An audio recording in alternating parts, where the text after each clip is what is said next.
up, YouTube? Southern Comic Geek coming to you, talking about, you guessed it, from the thumbnail. You didn't have to be a genius to figure it out. Or, if you looked at my shirt, we're talking about some Batman. You know why? Because he's Batman. That's why we're talking about Batman tonight. And to talk with me about some Batman, we brought in the big guns straight from the boardroom. We brought AA Comics. What's going on, man? What's up? What's up, Southern? Thanks for the invite. What's up, everyone? Good to be here. Well, it's good to have you here tonight, and we're talking about the Dark Knight, Dark Detective, whatever he's called these days, and certainly is a guy that's been around for a long time and has a huge fan base. I would think that, especially if you add him with Superman, that they sell the majority of DC Comics these days. Yeah, I would say so. What's up, Captain Beardo? Yeah, it's I'm trying to think what DC would be without Batman and Superman. That would be a very different world. Yeah, well, they would have been gone the dinosaur by now if they didn't have them. Batman's gained and waned. There was a pun there, right? Yeah. Waned in popularity over the years, but overall, I think he has gained a place in a lot of collectors' hearts. Hence, why they use him so much. So, for those of you who might not have seen videos like I've done with other people in the community on various collections that they do, I typically try to find somebody that is heavily vested. That doesn't necessarily mean that they only collect Batman, and we'll talk about some of that tonight, but that they may be more well known for knowing about that said character or that character in their collection. And so I brought AA on to talk about some Batman, and we'll cover that certainly. But before we get into that, go ahead and smash that like button, hit the subscribe button if you haven't already, to myself and AA Comics. If you're not familiar with him, his link to his Instagram and YouTube page are in the description below, and you can quickly click that and click right back over here and not miss anything. So why don't you go ahead and do that. But we will be showing off some books out of our collections and just talking about Batman and over the course of years. And we do always appreciate questions in the chat. I have a set of questions that I ask, and typically we kind of get off script. But if you've got any questions for myself or especially AA Comics here, put them in the chat, and we would love to try to get them answered for you. So I do appreciate I did kind of give you a last minute notice on this, but I'm glad that you were able to we were able to pull it off, and hopefully we'll have some fun tonight. Yeah, I'm excited. I was thrilled. I was like, yeah, I would love to talk Batman. It's one of the reasons I started doing YouTube. So that's been one of the good things about it, and Instagram is finding more people to talk Batman with. So need that DC fix in my life. Well, if you scour the YouTubes, if you will, the majority of it's Marvel, right? Yeah. So anytime you go to talk about DC in general, but even Batman, people are like, yeah, that's Batman. I don't really care for him. So it seems to be more of a niche fan base, and I think that's largely due to the MCU movies more than anything else. But in a younger generation, that's more of what they know. They don't remember the 1989 Batman coming out and that being the thing, because Marvel had nothing at that point. That type of thing. So we got a bunch of folks up in here already. Warlord, what is going on? Phil Allen says he loves Batman. Appreciate that. What's up, Warlord? Bat Beast. I mean, that kind of makes sense that you would be here hanging out with us. We got Captain Beardo. Arr. Captain Beardo. Ruben Guzman, Cowabunga, what is going on with you? And here's a guy that loves him some Batman. Matter of fact, I've got a book that I bought from him that I'll probably show at some point tonight. And so, thanks for showing up, Polka Dot Peach. So, starting it off, how'd you get into collecting, man? The really short version is I've been reading comics for a while. So I was mostly trade paperbacks, stuff I took out from the library. I borrowed friends. I didn't really own a lot of single issues. I had a couple beat Nightwing issues when I was growing up that my mom got me, but nothing crazy. And then about 5 years ago, I got on a pull list at my LCS, and I started sort of really getting back into it. So it was like I guess it's been more than 5 years now, but it was at the tail end of the New 52 run, basically. I came back on board. Okay. And I've been moving. Yeah, and it sort of just went from there. I initially was just collecting like trade paperbacks. I wanted to get all the stories, and then I wanted a few of the key issues, and then I was like, well, maybe I'll go after more than a few key issues, and then I got into variant covers, and then I thought, well, maybe I'll just get the whole Rogues gallery. And it just kind of exploded. And then Instagram and YouTube is like a whole new world. So I've been on Instagram like a little over a year now, and got to meet more collectors and more people into the hobby, which sort of helped. And I had like nothing graded at all. Like 5 years ago, had nothing graded, and that's completely changed as well. So yeah, I think it's sort of the evolution of the collector. You just sort of start spiraling down the rabbit hole, as it were. Exactly. It doesn't take much, especially when you latch on to a character like Batman, to find a large rabbit hole, because you mentioned I'll just get the keys. There's a ton of keys. Yeah. Or I'm going to just get the Rogues Gallery. There's a ton of Rogue Gallery. I mean, yeah. I would argue that Batman has the best Rogues Gallery of any villain or single hero, rather. Any thing right now. And I don't know why. Now, I would say, because I'm a big Joker fan, I would say that Joker is obviously his yin to Batman Jang, right? Yeah. I get that. But, when you talk about the Riddler and the Penguin, and so, I mean, just Bane, I mean, you just got so many that are out there. Zaz. And they all feel so different, too. None of them feel like a cardboard cutout of the other one, so to speak. They all feel very different in how they approach things, which is, in a way, great for storytelling. And all the different creators. I mean, you have a lot of legends who've worked on a lot of the rogues and kind of ushered Batman through. Right. But yeah, it's you start going down that rabbit hole, and it's crazy. You're like, I'll just get one or two rogues, and maybe I'll just get like his top 10, and maybe I'll get all of them. And you just sort of, it expands, and then you start going after minor villains, so to speak. And he's got a lot of B and C listers, and yeah. Oh yeah, I mean, you got Scarface. I mean, you got some what I would consider B listers, but I mean, he's got a plethora of A listers, and then B's and C's. And Polka Dot Peach says that he would definitely agree. Then he'd say Spidey and Flash.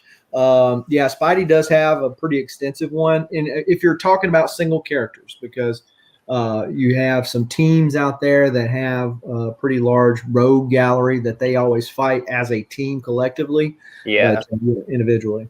I definitely think those are the top three. If we're talking about rogues gallery, it's definitely Batman, Flash, and Spidey. Yeah. So you mentioned New 52. Similarly, I had read my first comic book back in 1983. It was a Spider-Man comic book. And I have a copy of it now, not the original, but I have a copy of it now. But I had gotten out of collecting. Life happens. I've gotten out of collecting more than once, and got rid of my collections twice already, and started back. This September will be 2 years. And so been able to amass what I've amassed inside that year and a half. But before getting back into collecting single issues, I was reading the digital comics, which is funny because I've kind of steered away from doing that since I've gotten back to collecting. I've leaned back to doing physical, paper products. I seem to like that better. But the New 52 Batman was one of the main storylines that I was reading during that time. The New 52, put a rein in on continuity. Some people didn't like that. Of course, now DC's kind of taken a different turn. Yeah. I would argue, and we'll talk about or ask you about your favorite Batman storylines in a little bit later. But I would argue that the Court of Owls is one of his best. Yeah, that really, especially when you talk about modern storytelling, those 12 issues. I mean, looking back on it, I don't think people were completely prepared for just how good that story was going to be. And I think it's hard too to introduce like a new villain or a new group of villains into Batman and have it really stick. I think it's kind of a tall order, but the Court of Owls just really captured the imagination of a lot of people. I mean, everything from the single issues to reading the story. And then even I've been at cons where tons of people cosplay the Court. I see those owl masks everywhere. So yeah, and that's a great point, and that's one of the reasons why when we get to talking about your favorite Batman stories and artists and stuff like that, I'm not going to pinpoint it to a single issue, right? Because that's a tall order when you're talking about a character that's been around as long as Batman's been around. There's been tons of artists, tons of great storylines over the years, and it is definitely difficult to just say, okay, here's my top one. Yeah, absolutely. That would be difficult. I mean, I definitely have a few single issues that I wouldn't want to, that would be really tough to part with. And some of them aren't even, I think everyone has a few books that would be tough to get rid of, but it's not necessarily even about the financial aspect of it. I have a couple books. They're not worth a lot. I just think they're great. I think they're really cool in terms of what they did for the story or just what they are to Batman collectors. Yeah, I mean, that's a great point. Because somebody asked me on YouTube or Instagram the other day, they said, what if you had to get one book out of your collection? Now, understand, I've got 8,200 plus books over there. If I had to get one book, my house is burning down, I had to get one book, what do you narrow it down to be? And that's tough. But my mind didn't necessarily go now to it did go to, but I never, so like Hulk 181. One. I've got my oldest Batman book right here, and since Polka Dot Peach is here, I'll show it off. But Batman #8, the Infinity cover. That's a great book. I don't have any single digit Batman at this point. I think my lowest number is like 30. I brought it out. My lowest number is like 37, 38. Yeah, that's a beautiful book. So that's #8. And I've got 13 at CBCS, but the, that book, I mean, it's a 1.5, right? If you're talking about just, value wise, it's really not high up on the list. I've got others. There's another book, a sketch cover done by a gentleman who's no longer living. And I got him to do it in November of 2019, and he died like in February of last year. Wow. So you're not getting no more of those, right? Yeah. It was a joy to meet at the con that I went to. And so, that my mind kind of went there. Yeah. I have books that are just, if I had to pick one, I'm trying to think one book, probably The Dark Knight Returns #1. That's a story that just means a lot to me. And when I really started getting back into it, like my kind of second or third time back into the hobby, so to speak, that's kind of the book for me, where I just, and you got a 9.6 old. Yeah. And the higher grades are going up, the 9.6s, the 9.8s. That book has been on the move the past year. It is on the up and up. And, this book right here, Dark Knight Returns, this was when Frank Miller was good. And I didn't talk with him backstage folks to find out whether or not he liked it or not, but the All-Star Batman, I hated it. I love the story behind that book, All-Star Batman, is more interesting than the actual story. But this is when Frank Miller was good, and this basically helped fundamentally change the way Batman was viewed. You know, and comics. That book changed comics. Oh yeah, yeah. It brought it a lot darker than what it was. Yeah. I mean, even how you receive your comics. I mean, the idea that you could do comics on like this nice card stock, that it could be this very presentable format, the price difference, even the creator control. I mean, the negotiating that went into that book, and Ronin right before it, because he did Ronin first. Mm-hmm. And I mean, that book changed everything. Even if I've met people who don't like that book, and it's like that book changed everything. Yeah, sure. Yeah. And and so it has its place in history as one of the great stories of Batman for that very reason, at least in my mind. Now, I will go ahead and say that before we get any further, as those of you who have watched me do shows like this before would know that I typically give away an item during the show, and you must be present to win. And so don't leave to go take a shower. I won't call out who done that in one of my giveaways, but they did, and they missed out. But yeah, so you have to be here to win, must be present to win. I would really like it if we could get up to 20 people watching. So if y'all haven't already done so, share us out on the Instagrams and all that kind of good stuff, and let people know that we're here. This is the thing I plan on giving away, and that's Batman Noir, The Long Halloween. Oh, that's nice. Gosh, I wish I was in the chat. And so definitely one of Batman's top stories, in my opinion. I love the art. I felt like the art and the story went well together overall. But this is the book. And then since trading cards seem to be the thing of the day, we're also going to be giving away a series of Top Stadium Club Batman Returns cards unopened. So there you go. Share us up there.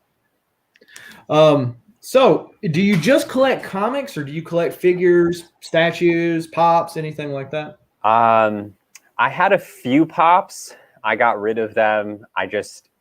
That's a rabbit hole I decided I was not going to mess with. I've seen that get really dangerous. So I had 7 and it was only the Dark Knight Returns ones. And then I got rid of them. I have one I think it's like a 1/6, 1/12. I don't even know. It's terrible. But I have one Dark Knight Returns statue. It's of the Kubert mold, because I really like Kubert. That's my only one. I'm never going to get any more. I do have some figures, mostly Batman and Turtles. And a couple Star Wars, very few and far between. So yes, I have a few, but it's basically comics, graphic novels, and then, I mean, my wife and I have a pretty large book collection too. So yeah, so McFarlane's been putting out these Batman stuff, and but Batman, with the Reaper sheath was pretty awesome. Yeah, and I think it's come back around. Like initially when I saw his line, I was like, I don't know how excited I am about this, but he kind of, it's grown on me. I got to admit, a lot of the figures have grown on me. I don't get all of them. I'm a little more selective, but some of them, particularly like the Hellbat suit or some of the specific Batman ones, I really like that he's done them. I like that he did White Knight. That was cool. Yeah, and that's the kind of the thing with the pop. So I got Batman 89 because Michael Keaton is my Batman. Yeah. Movie wise, but I got that when I was in Washington, up there by Agu at the Pop home office up there.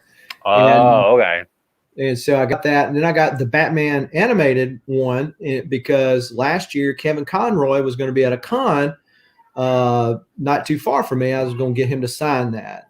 And then the con got canceled the week of, and that never happened. But, then I got the Christmas Batman. It's just pop. It's like you said, it's another deal. Like Aped says, like the Frigg magnets, and I've seen these, Frigg, character pins that they've started coming out with, and I'm like, Yeah. oh my Lord, it's just something new. Polka Yeah. Dot Peach says Bane is on the top 10 at the very least. Yeah, I would agree with that, and he's probably, aside from the owls, if you lump all the owls together as one, he's probably the most recent top tier Batman villain. Yeah. I'm trying to think in the last 30 years who's been more impactful than Bane, and I don't know if anyone comes to mind. And that's another book, actually. I'm glad I got my copy when I did. That's another book that in 9/8 has been on the rise the past 6 months to a year. That was you could get that book for like $250 a year ago, and now it's headed to $350 north. Wow. So I think, it's a Bane. yeah, The Vengeance of Bane 1. That book is, because I think there's kind of a Batman. No matter what kind of Batman collector you are, there's a budget for you. I mean, as we've seen with the $1 million sales of Batman 1 and Tech 27. So I think that was a villain that a lot of people wanted, because when you think about Batman now, he's sort of synonymous. It feels like he's been around longer. Well, I mean, if you think about it, Batman Nightfall came out in the early 90s. Yeah. So you have a whole series of collectors and then their kids starting to know anything but Bane, or not know anything but Bane. Yeah.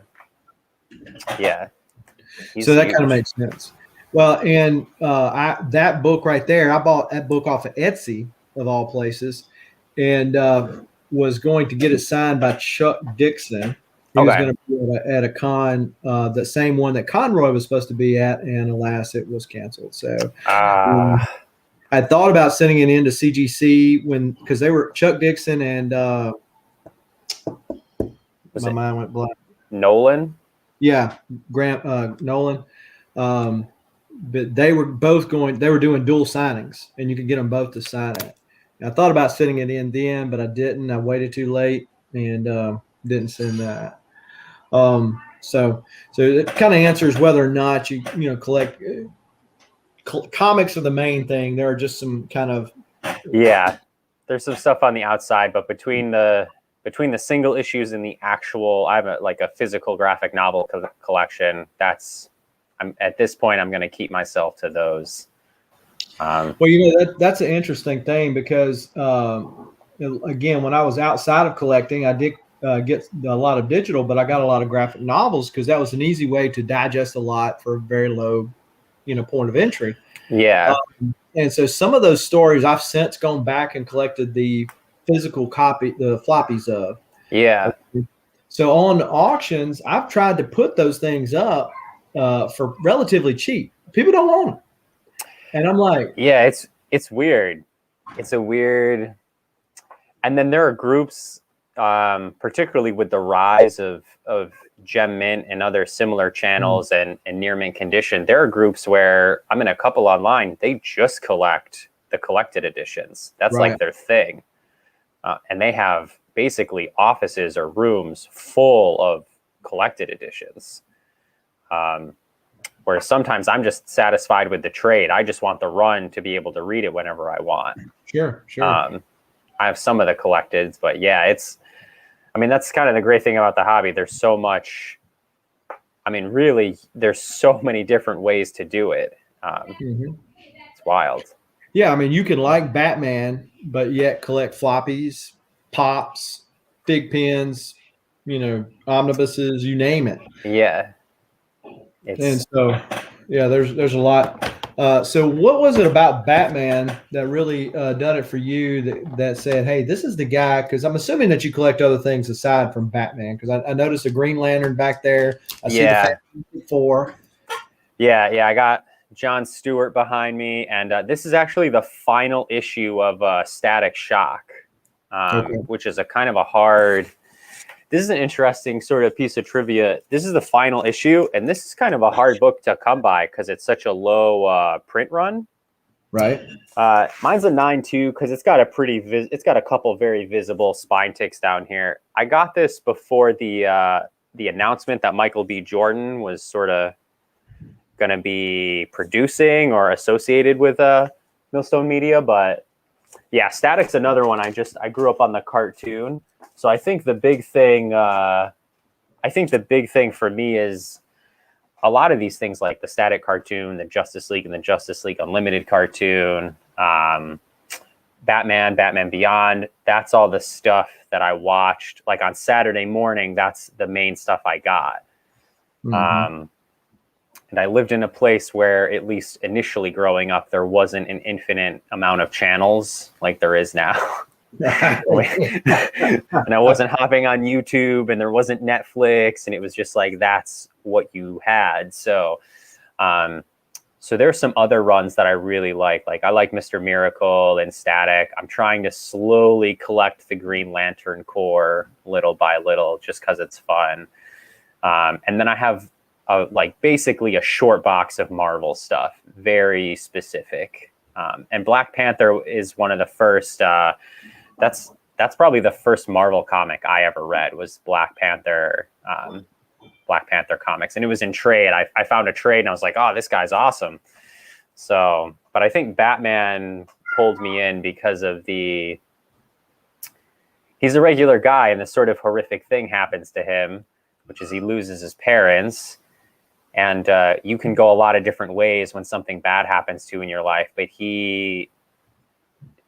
in the best versions of him, in my opinion, he takes all of his energy and resources to not only fighting crime, but he pours money into shelters and orphanages, and mm-hmm. he's bankrolling the city in different ways. And he's basically uses his mass fortune to try and keep Gotham afloat, so to speak. And I like the idea that someone with that kind of influence and power would want to help that way, that they would spend their life trying to do the right thing. So, well, sure. And like Aped said, he basically, to me, Batman speaks that, like you said, bad circumstance in life. What do you do with it, though? Right? You can't control what happens to you, but you can control your reactions to those situations. And despite him being rich, I know a lot of times in this day and age we live in, the rich are vilified. Hey, you can be rich and be a giver, and Batman does that, and he doesn't have any superpowers. So you could be Batman if you're a kid growing up, that you don't have to have some radioactive spider bite you. You don't have to be born with a special superpower that sets you apart. You can just be really intelligent and be that detective. And so I think that's some of the draw to it. Yeah, and the discipline factor, it's different in different origin stories, but this guy that has a really difficult time with everything. He leaves for 7, 8, 10 years, depending on the origin story. And he tries to figure things out. He studies different, not only martial arts, but, inventing, religions. He's studying all kinds of stuff. And then he comes back to his home and he's like, all right, I'm going to fight the good fight now. And I think even Batman deals with, I just love that depending on the story, like there's a Batman for you. Like Frank Miller is like two big Frank Miller quotes come to mind. Someone asked him, what's the best Frank Miller, or what's the best Batman? And he said, whichever one's your favorite. Which is kind of a great quote, right? He's like, whichever one's your favorite, that's the best Batman. And there was another one where he's like, Batman's like a diamond. You can almost do anything with it and it'll come out halfway decent or like cool just because it's Batman. That's a great point, because if you think about Star Wars fan base, right? You have those people that love the new stuff and said it's great. It's a great continuation of the original trilogy. Others that say it's garbage, we don't want nothing to do with it, put it in Legends, whatever. Yeah. But with Batman, you have people that are okay segregating out their Batman as opposed to your Batman, because your Batman might be the Dark Knight. And if you're, and if you like, hey, I like the Dark Knight, I like him being darker. That's cool. I like the Golden Age campy Batman, right? Yeah. And we're all okay with that. Whereas sometimes other fandoms, they're not so okay with you being segregated out with their characters. Yeah. There's like no continuity. Whereas Batman, and I don't know if it's the character or if it's the span of time that he's been around. But people have that, like Michael Keaton Batman. They're like, oh man, that's awesome. Christian Bale, or certain runs, the Nightfall, that type of thing. So that's an interesting point. Yeah, that's one of the great, and I think I've gotten an appreciation for a lot of the different years, but I definitely have my preferred tastes, where there are certain runs to me that should define Batman, and for other people, not so much. So yeah, but he's diverse in a variety of different ways, and even in the authors or writers or creators. Like if you don't like someone's take, at this point, I've heard different people complain about Capullo's run and King's run and what Miller did with Batman, and some people don't even like Neil Adams, and it's just like, if you don't like one version, so to speak, it's very easy to just go to another section of time and just read a bunch of Batman somewhere else, because there's a lot of them. Sure. So talking about that, kind of, I guess, leaning more towards the movie side, who's your favorite Batman actor? Oof. It's probably Christian Bale. Okay. I did watch all the originals growing up, so I watched them a little bit. Batman Forever and Batman and Robin came out when I was a kid. The first Batman movie came out when I was really young, so I didn't watch it when it first came out. So I grew to appreciate those movies. But then as I got older, I was like, the last two are kind of campy. I don't really know how I feel about it. So I definitely prefer the darker Batman. Actually, they did DC did a cartoon and animated of, they did an animated of The Dark Knight Returns. That's probably my favorite Batman movie. And it's really just because they took The Dark Knight Returns from the comic books and they just transferred it to a movie and put music to it. Well, and you're talking about that. I guess you can include the animated versions, because I feel like Warner Brothers / DC has done a better job at the animation side than Marvel. Yeah, I would have to agree. Where even like when I think about the most influential Batman when I was younger, really it's the Justice League cartoons and the Batman and the Batman Beyond cartoons. That's what feels really influential. What's up, Newbie Comics? What's going on? Favorite Batman team up. This is an interesting one. What's your favorite Batman team up, Southern?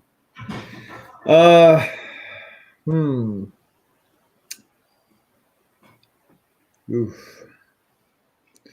Talking about hero and hero. I like Batman and Flash. That's fun. I started to say Batman Superman, but I thought that was too vanilla. I kind of like him and Hal Jordan. Though at least the way that they were both done in the New 52 Justice League run. Okay. Yeah. Yeah, I thought that was an interesting dynamic. Hal comes off cocky, and Batman, just cool as a cucumber, detective, and somehow making it work. But Barry Allen, in particular, Flash, is who I'm talking about. But yeah, Batman Superman's great too. You have the Boy Scout that can do no wrong, and you have the guy that lines might seem a little blurred at times, but if you think about it, Batman is the most consistent of the Justice League. Yeah, there's not really, in most versions, there are certain lines he will not cross. He'll cross it's funny, he'll cross every like personal or social line, those he doesn't care about, but when it comes to like physical lines. Right. Yeah, he has some, you're right. He just has some lines that he won't cross. And Batman teaming up, I think, with those characters is probably my favorite. Freaky Louie does say Batman and TMNT. I didn't think about that because that's kind of a deal. Yeah, and that I like that. Those figures too. When that movie came out, the figure world, those were so hot for a while. Everything TMNT Batman for like this 3 or 4 month period. But that's the next generation just keeps, I think TMNT at this point you could kind of throw in with Batman, even though it's younger, where every few years it gets reintroduced and a new group of children and just fans sort of get to enjoy that Sure. group of characters. And I liked in the comics wise of that, Freddie Williams's stuff. I just bought a piece from Freddie Williams that I had him send to CGC of Michelangelo, but I liked the art of his art. I felt like it did justice to both Batman and the TMNT side. Yeah, for sure. Now on this, obviously the jury's still out, but you know, I'm old enough to remember in the original 1989, not the 66, but the 1989 Batman, that they're like, Michael Keaton, this guy can't do a serious role. Mr. Mom, I mean, really? I mean, this guy cannot do a serious role, and I think he killed it. So, you know, is Pattinson going to sparkle when he's Batman? I don't know. I hope not. I hope he does well, but you know, we'll see. Yeah, I would have to agree. I think unfortunately he's most known for doing Twilight. And I've seen him in a couple other movies that have been less popular that I've really enjoyed him in. So I think, and just going off the trailer, I mean, I think we should definitely at least watch it before we decide. Because just from the initial trailer reaction, I think he could be really good. And I don't think you take a role like that without understanding sort of what you're getting yourself into. So right. I think mentally he's there. And the same stuff was said about Heath Ledger and the Joker. People complained and complained that when he was cast, they did. And I mean, the rest is kind of history, but I don't really hear too many people complaining about his interpretation of Joker anymore. Well, sure. Now, and I'm sure there's kind of a bump to it because of his death, but I feel like that now they're like, wow. I mean, that's like one of the best Joker performances ever. He poured himself into it. So, yeah. And talking about going back to the Batman conversation, how you can have different takes on that character and everybody kind of be okay with it. That's the same thing with the Joker. Because if you think about the Cesar Romero Joker, if you think about Golden Age versus Silver Age Joker, you know, they're just so different. And yet they all have their greatness. And Captain Beardo was talking about Michael Keaton. I remember the same thing. My first Batman comic book was purchased after I left the theater that night.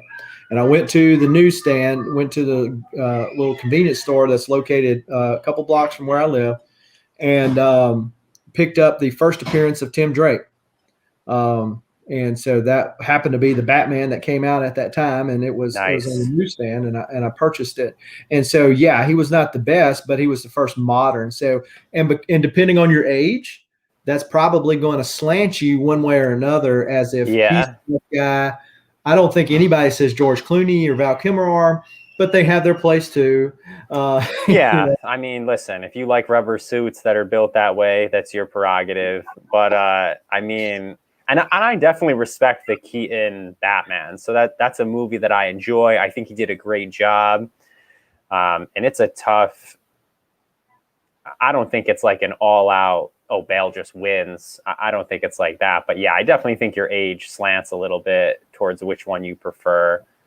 But I hope they keep doing stuff with it. Be able to see past what they're able to do now versus what they were able to do then, right? Yeah. Yeah, Polka Dot Peach. What's up, DJ Radius? Polka Dot Peach, I agree. Yeah, I actually really liked that movie, partially because everyone is trying to. I like movies where everyone's trying to interpret like what happened or what they think happened, and that to me just shows how good the movie was. That you have a bunch of different groups of people all trying to interact with it in different ways. I think that movie was great, just on so many levels. It did show the strength of that character, how much you could do with it. Yeah, and you're right. If you like, or even a comic, right? If there's a story that people can just continue to pull stuff out of and say, "Hey, I saw it from this angle, or I saw it from that angle," and y'all all be right. It's just the way you saw it. I mean, it's like if you and I were at a car wreck scene, and the police asked us, "What did we see?" I would say, "Well, I saw such and such," but you might say, "Well, no, I saw this and this." Both of us are right, but it's the fact of what we lean to. Yeah. And that speaks to the depth of the character and or the actors in that particular case. Simple Simon says he did the same thing. So there you go. Great minds think alike. You're right, Simple Simon. I didn't know that as well because I was not a Batman reader. I was largely an X-Men reader growing up. And, I have my collection of X-Men. And then once I completed that, that's when I started this Batman rabbit hole, which is totally bigger than my X-Men. He's my favorite Robin. Just putting that out there. I'm a big Tim Drake guy. I like when him and Dick are talking on the roof in the Nightwing run, the Dixon Nightwing run. Yeah, and they're going back and forth about who's the better Robin. And Tim says, "Dick, you are." And Dick says, "No, Tim, you are." And Tim was like, "You were invited to be Robin. I invited myself." And I love that about Tim, where he figured it out and he was like, "Nah, I'm going to be Robin." That's why I like Carrie Kelly, because she invited herself. If you think about that, though, every Robin is got a little slightly different thing. Dick was the same kind of similar situation. His parents were killed. What does he take with it? He chooses to see the lighter side of things. Batman chooses a lot of times to see the darker side of things. Yeah. He progressed as a character past Robin. Okay. Yeah. Jason Todd was horrible as a Robin, better as Red Hood. If you're going to bring him back, make him, be like Red Hood. I really like the Red Hood character. I think he's interesting. I mean, it's really ironic, and I'm sure they built the irony into the character that he go to get mad at and take vengeance upon the person that killed you. You're going to take on his persona, which was the Red Hood, the Joker's Red Hood. Yeah. And I feel like the Three Jokers really did something with that. And so I really dug that miniseries. Yeah. Speaking of, that is, well, we're talking Batman. Oh yeah. First appearance of Jason Todd as the Red Hood. Free advice: if you don't have a copy of this, get it. I would get it. It has been rising steadily because people can't get the true first appearance of Red Hood because it's like tens of thousands of dollars at this point. Yeah. I would, if you're looking for your next Batman book, I would highly recommend this one because it's great. It's got everything going for it. It's cool first appearance, awesome cover. Yeah, I think this is definitely one I would consider. It's as far as modern Batman books, it's one of my modern favorites. I really like that book. Talking about the Red Hoods, did you see Elite Comics had one for sale? I did. Yeah, it was like it's really cool. It's I think they wanted under 10 for it, didn't they? Like 8,000 or something. Yeah, but it's down now. It's like 7,700 now. Yeah, but it's I mean, it's not technically a purple label, but I think it's somewhat restored, which is why it's even. Yeah. But it's signed by Bob Kane, which is cool. That's a book that would be neat. I just can't swing. Yeah. That's not. And I have some books that are more expensive, but I don't get everything all at once, or I have to sell other books to get that book. I rarely just come out of pocket for that kind of expense. I have to have the hobby pay for itself. So talking about that, I just recently submitted a raw and got that 9.8 myself. Yeah. But I also have this copy right here, and it's got a remark. Yeah, I saw that you posted it. That's awesome. That's sweet. So I was impressed and got that one. But Yeah, that I think he's a great. Now, Loki, Freaky Louie says that Damian is his favorite Robin. I'm not a big Damian fan. I felt like they're trying to do something with Damian because he's still kind of in Batman's shadow. And I hope this makes sense. But so Dick was able to go past that. I think that Jason Todd and the Comic Com podcast said, well, the reason why Jason sucked was because they duplicate, and they did. I mean, he had the exact same origin stories until Crisis. And then they retconned it, and he was stealing tires off the Batmobile. But now that he's Red Hood, he's kind of his own thing, right? Yeah. But Tim Drake is comfortable there. To me, it's like and Tim he went Drake, over to being like a leader of the Titans back and forth a little bit, and which was what Dick did, right? Yeah. But I think they were just trying to replicate that. I feel like Tim Drake is very comfortable being the Robin, and he's really good at being the Robin. I think Damian needs to be more than Robin. I think that's where they were kind of going with that. We'll see. And I like in certain stories, I actually liked him in I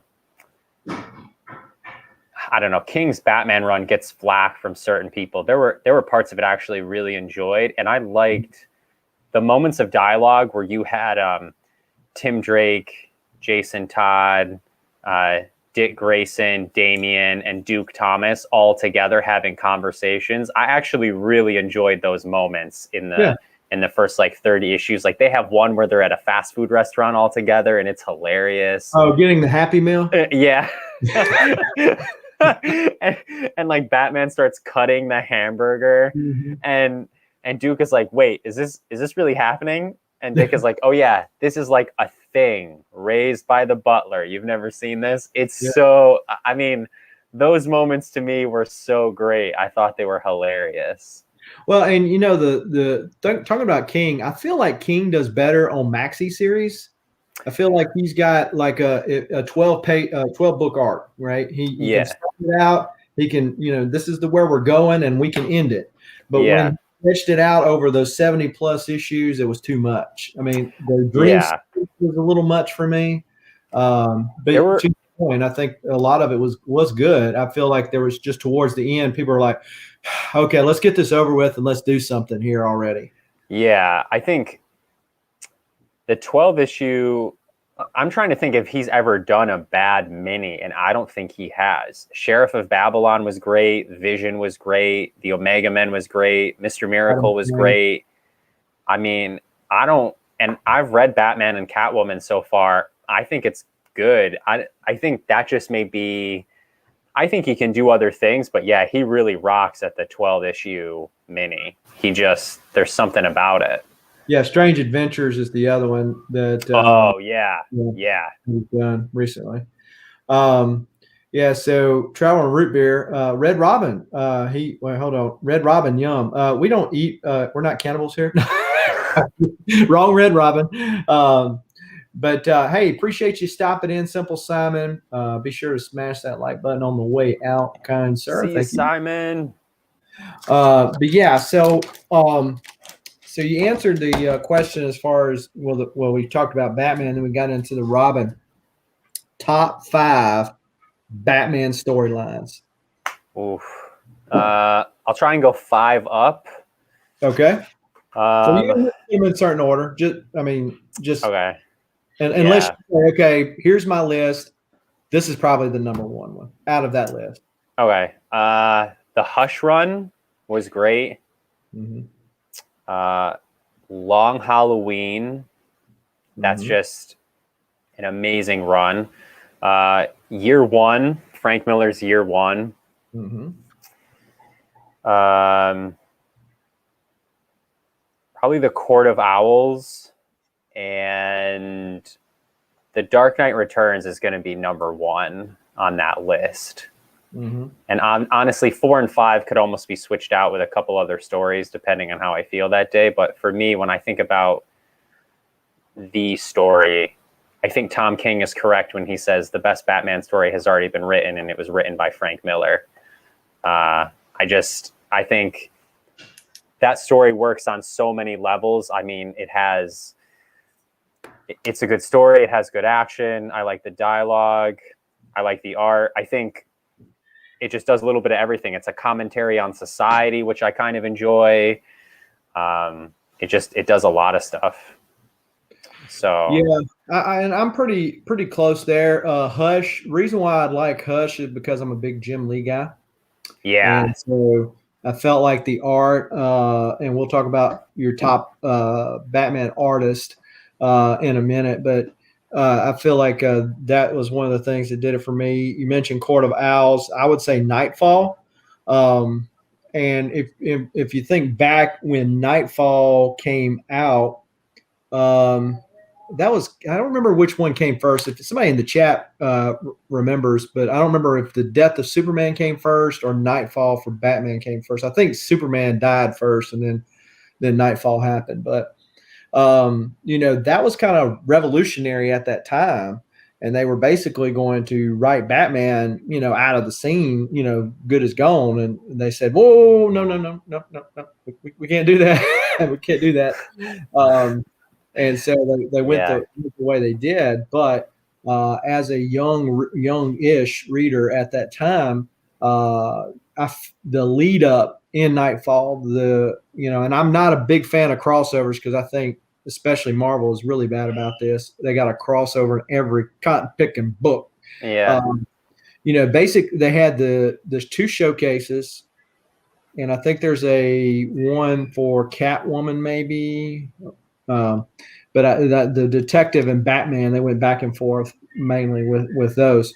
And getting those books, I mean, seeing the lead up, the progression of Bane's behind the scenes pulling the puppet strings all the way up to the point to where he said, "Okay, this is it." And then was it Night Quest that comes afterwards? Yeah.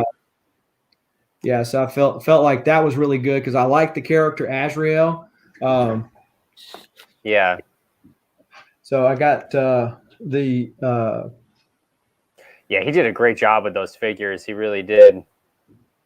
But with the other thing too, I would say the other one would be the White Knight. Yeah, that story is one where, depending on the day, I would put that into a 5 slot. I think that story was really good. Murphy just killed it on that, and I like the art too. Oh yeah. And I don't know if you classify this as a Batman storyline since it's a one shot, but how it changed not only comics but the character of Batgirl is, of course, in The Killing Joke. Definitely was, again, very controversial, if you will, going into that. And let's see. Polka Dot Peach says Court of Owls, Long Halloween, Dark Knight Returns, Black Mirror was one I forgot about. Yeah, that's a good one. I enjoyed that. Yeah. And he says 0 year because he's a Riddler fan.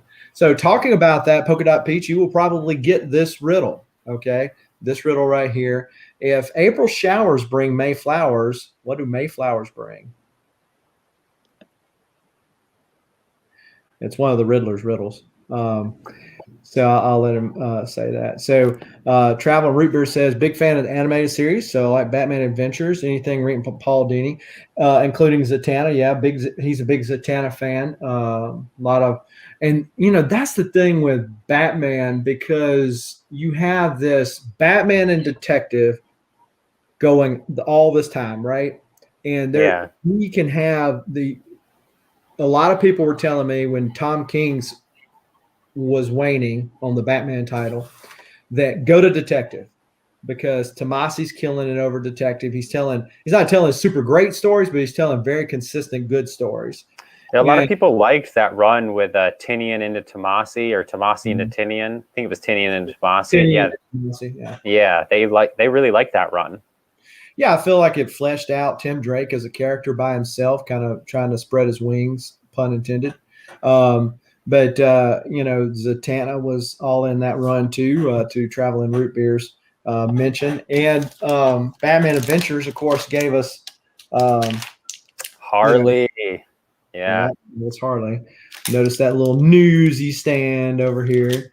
But yeah, so that was. Oh, and I meant to show this while ago. So this is a Tyler Kirkham piece. Polka Dot Peach knew what I was talking about. Maybe I was Pilgrims. They do bring pilgrims. I got Tyler Kirkham to do this one for me. And then this that's is great. Wow. the red. This is the Joker Year of the Villain sketch cover. That red hood looks great. Yeah, so I told him New 52 Red Hood, which to me is the better Red Hood because I like the definitive look of the helmet as opposed to the round one. And whooping Joker, taking his revenge. So you see Joker's already missing a tooth right here, blood flying. Wow. Yeah, he did a good job on that. That's awesome. I'm expecting, it's been gone for months. I mean, it just takes a while. I sent 2 books for Joelle Jones to do remarks on. I'm going to have her do a Catwoman on one and a Batman on the other. And those have been gone for a while, but I'm looking forward to getting those back. I've never, this will be my first time sending out books to someone to get a remark and get them back. But I just really like her artwork, but she's actually the first female to do multiple interiors on a Batman title. And she did that in Rebirth, which is kind of like an interesting, fun trivia. Sure. Well, we can't use that for the trivia question tonight because you just gave away the answer. We got more, yeah. Hey, so so the Hush, Thunder says Hush, Under the Red Hood, okay. The Long Halloween, Year One, and Death of the Family. So, Jason Todd dying, which I felt like was good Jim Starlin stuff. I mean, and what kind of weirdo, by the way, would call in and say, "Hey, I want that kid killed. Kill that kid. We don't want that kid no more." I mean, like they did with Jason Todd. People didn't want him. They didn't want him. Get the scumbag out of here. So those are all good picks. Let's see, 3 Jokers. Yeah. And so, let's talk about your favorite artist for Batman. Top 5 favorite artists for Batman. Top 5. I think Jim Lee, Frank Miller, Andy Kubert, Joelle Jones, and David Finch is probably my top guy. I really like Finch a lot. I just think his consistency with his character, and he's still doing covers and interiors, and I just really respect his grind. Because a lot of people, when they get bigger, they jump just to covers and that's all they do. Right. And I like that he's still doing interiors from time to time because they're great. Yeah. And so, thank you, Polka Dot Peach. You are correct. Death. That was the one where Joker had his face was cut off. And Traveling Root Beer, Capullo. Yeah, that's a good point. Capullo's definitely in there too somehow. It's really hard to pick 5. So many people have done Batman. Capullo definitely should be in there. Yeah. And Captain Jim Aparo, definitely. Death in the Family was the Jason Todd thing. So thank you, Polka Dot, for correcting that. That's what I was thinking. So Snatch Face is calling you out, man. What's going on, man? Yeah, Capullo's definitely in there. And I like Aparo too. I don't know if he's my top 5, but I do like him. And so many people have done Batman. Like I'm starting to fall in love with the older Golden Age covers. Some of those, it's hard. But for a character that's been drawn over all these years, I mean, everybody's wanted a crack at him, right? And so you talk about Finch. You've met Finch in person before? Yeah. He's a really nice guy. And so I met him in was it October one year, and then like January the next year. And he's like, "Oh, hey, how's it going again?" And so I got some more books from him signed. Now, the first time his wife, Meredith, was signing books next to him. She wasn't there for some reason at the next one, but and so they've done work together with Wonder Woman. He's crazy nice. I met him for the first time at the last time New York Comic Con was on, and I walked up to him and I had like a couple books for him to sign. One of my favorite covers that he did is Batman: The Return, and it's like a one-shot book. Mm-hmm. But I had like a raw copy, and I just had him sign it. But he actually talked to me for like a good 15 minutes. He was like, "Oh, what have you enjoyed?" Or like, how do you, because it was my first time at New York Comic Con. So we talked about that. We talked about other artists that we enjoyed, and he was great. Really personable. And I would, if I could meet him again, I mean, we'll see when con season starts up again, I would probably have him do like a sketch or something for me, because I've seen him do sketches for other people, and he doesn't pack it in at all. He'll sit there for however long it takes to make it worth your money. That's good. Yeah, he's great. Yeah, I've got a few signed. When I got him to sign them, I got him slab. And I tell you, when I met Scott Snyder, of course, we're talking about writers. We're trying to talk about artists right now, but I told you that was going to we were going to get distracted. I met Scott Snyder and got him to sign The Batman Who Laughs. And so he was a really nice guy. He didn't charge me anything for the signatures. And he was just like, "Man, what do you like?" I mean, yeah, just like you were saying with David Finch. And so when somebody has gotten that up to that level in their career and still is like bringing in, the conversations versus saying, "Okay, whatever, move along," you definitely appreciate that. So, Crime Alley Comics. Hello, everyone. Neil Adams is my favorite Batman artist. He is definitely on my list right here for favorite artist. But again, Double A was like, hey, I'm crunching it. He asked me to crunch it down to 5. Here's a character that's been around for 80 years. You know how many comics Batman has been in 80 years? That was a tall order, right? Yeah, it's a tough one. About Neil Adams, I mean, you think about Neil Adams' run on Batman. He introduced Ra's al Ghul. He gave us Joker, as most of us know today, and of course Neil to sign that for me right there. Yeah, there he is. Yeah. Thank you, Neil. Also got this one, classic take on the tech cover. So he signed it right here. But yeah, so Neil is kind of a quirky guy. He's not what we were just talking about with Finch and Snyder. Adams is definitely not. But I can't poop on his work because it's definitely been good. Yeah. Have you read Man Bat 1? I have not read that yet. I haven't yet. I am forever behind in my reading. And I actually, to be honest, I was a little bit surprised about that when I came onto IG, the amount of people who don't read. Because initially that's how I was like, I mean, specking is like a big term now. I bought books based on things I had read. So there were certain books, even in the Marvel world, that I bought well before they were expensive because I actually read them and I went, oh, I should buy a copy of this. This seems important. 244. Yeah, it's funny. I have one of those. I've run through a few of those. I'm still searching for like my perfect copy, but that might be 244 might be my favorite Neil Adams cover, Polka Dot Peach. I think it's a great cover. So is that the Ra's al Ghul one? He's like going away. He has Batman's uniform and Batman is like his chest is out and he's lying on the sand.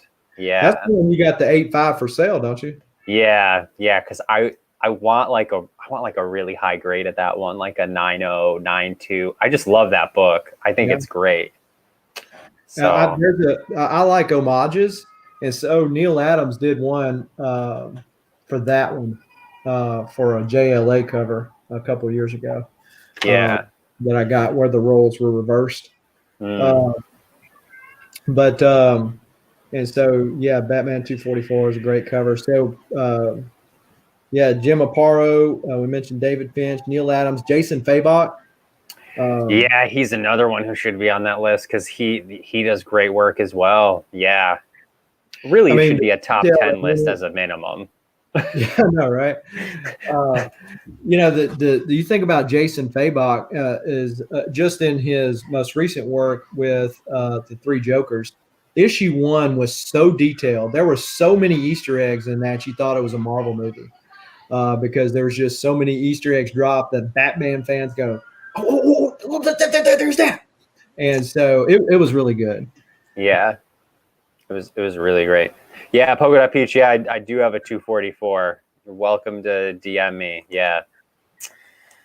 Yeah, I've always got a couple Batman books kicking around. It's kind of Southern and I know something about that, but yeah.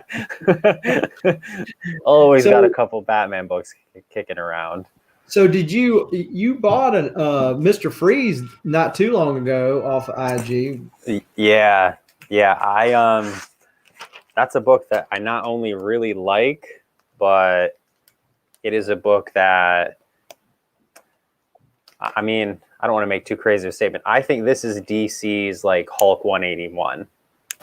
I think this is the book that's like in 5-10 years, people are going to be like, oh, I should have bought it when it was more attainable. And it's an expensive book now, but I just think long term. Yeah. So I think you already had a copy of that. Yeah, I do. Yeah. Double trouble. So you just wanted two? I mean, what? You being greedy? A little bit, maybe. But no, I think long term, it's just, I think it's like the book to have. I really do. I literally sold like a large portion of my collection. And then I actually, I played Magic for a while. I sold a bunch of stuff to buy the first one and the second one. So all that is like basically several books of my older collection and a bunch of other things was just poured into those. Well, see, I saw on IG where you claimed that book, and I could have sworn if I was the type to swear, that you had a copy of that, and I'm like, are you being greedy, because I was sitting there looking at it. I was sitting there going, should I do it? Because that is the only major Batman villain that I do not have the first Silver Age appearance of. Okay, so kind of clarify all that out. Obviously Joker, Batman 1 or whatever. But I'm not even going to go after those. My oldest Batman book is this one, Batman 38. And I got really fortunate with this one. I found it raw at a comic shop, and then I got it graded. So this was just right place, right time. I mean, they knew what they had, but buying this graded is so, I mean, and you have older Batman books, like once you get into 50 and below, they're all pricey. It doesn't even matter what grade they're at, but this is great. And it's this is the first Batman art actually by Jim Mooney. So kind of a key, but just a sweet Batman cover. So I had a community member reach out to me for the first Silver Age appearance of Penguin, and gave me that one and several like 133. It's going to bother me that I don't remember the number of Detective Comics issues. Okay. And sold them all to me for $100. I mean, sweetheart deal. I mean, and I was like, "You sure that's all you want for that?" And he's like, "Yeah, that's 173." Dang. Yeah, 173. So there's the Detective Comics right there. Oh, okay. Yeah.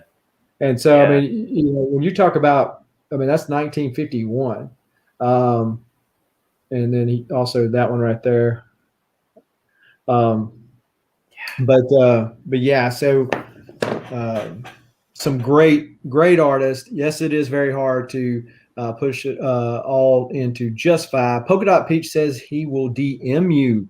Crime Alley Comics just subbed up Thunder God. Thank you for doing that. And feel free to thumb up the video, but also to sub up everyone on this that's in the chat, as well as Double A or myself if you haven't already done so.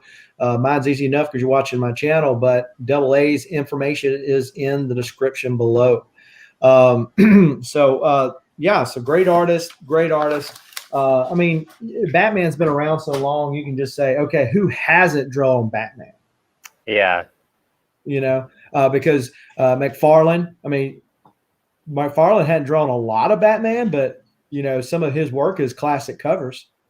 Yeah. And that 423, oh my gosh, I don't know if there's a non-key that's worth so much just because he did the cover. Right?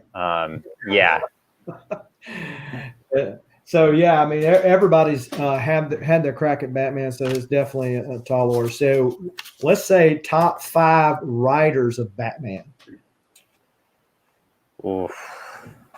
Now it's getting really tricky. Top 5 writers.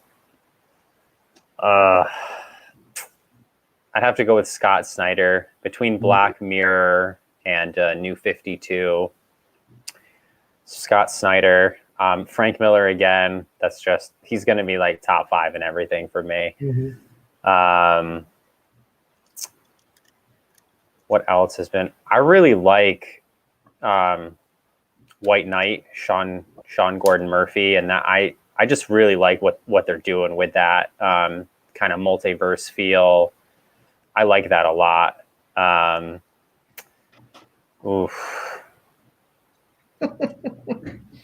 This is hard to pick. It really is difficult. Wow. There's just been so many. And you feel like you're snubbing people. Right.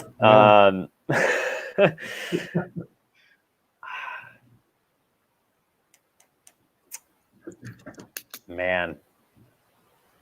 So there's root beers. Yeah, I think you have to go with Jeff Loeb. I think I have to, because Long Halloween was just so good. I think you have to go with Loeb. I would agree. So Loeb, Miller, Snyder. Yeah, Dini, he's another really important one. Yeah, absolutely. Absolutely. We can't slight Bill Finger, right? Yeah. And then you have to go with that's the issue. Like, don't you have to go with the people who created it a little bit? I mean, we were kind of inclined to, but you didn't even mention Denny O'Neil. I know, it's like, it's impossible. Yeah. I mean, O'Neil and Adams' work on Batman is definitely, has trendset. You got Tinian, who's, newer, but, his work on Detective as well. And he'll do Tech and Batman, which is a tall order in and of itself. I mean, picking a top 5 for Batman in any category is like an automatic snub fest. It's literally like the all-star team for the NBA. Like, the 5 guys on the bench are every bit as good most of the time as the guys in the starting 5. Right. Well, you think go back to the days of Michael Jordan and Larry Bird and all those guys. The Olympic team that year. Yeah. It's like, who did you not want on that team? Yeah. They walked on the court and everybody else is like, okay, we just quit. We don't even have a chance. I mean, they just went they were the dream team. I mean, that's why they were called the dream team. Polka Dot Peachy, I agree. I like, actually, my favorite inexpensive book, Grant Morrison wrote, and it's because it talks about Batman's training. It's one of my, it's 6, now I'm not gonna be able to remember, it's gonna drive me nuts, but it's this just really inexpensive issue, and it's one of my absolute favorites. It's like a $2 book, like you've seen it a million times, but it just has dialogue that I really like. He keeps going into sort of like mess with Joe Chill, but is using his training that he learned. So each kind of page describes a different kind of training he had. I just really like it. Yeah. Yeah. So talking about Jeff Loeb, for those of you who might not have been here when I mentioned this earlier when we started, I'm going to be giving away this tonight. This is Batman Noir: The Long Halloween. It's the entire story, told in black and white, of course, and hardback. And I'm also going to be throwing in Batman Returns Top Stadium Club cards, unopened. They're still packed. And so we're going to be doing a trivia question in just a little bit and be giving that away. Yeah, and so Morrison's kind of this guy because, at least for me, because he's a lot like Alan Moore, and it's like love him or hate him type deal. Yeah. It's not like okay, he's okay kind of guy. It's like you either hate his work or you love it, because he tends to like skirt the boundaries of the character. And I understand that a lot of times writers have to try to do their own thing and stick within the nuance of the character, but take the character in a different direction. Yeah. And he did that basically, if I'm not mistaken. I think he's the one that basically came up with Damian Wayne and did that run of Batman and Robin. I believe he did. Yeah. He was writing when Damian Wayne was in. Yeah. So, but I hated what he did with X-Men. He totally took those characters and took them in a direction that was, because you could take a character in a different direction, but there's certain core values, if you will, of a character, like with Batman. There's certain lines we talked earlier. He doesn't cross, and you got in that. I think it's hard to write any sort of major character because you don't want to do the same thing over again.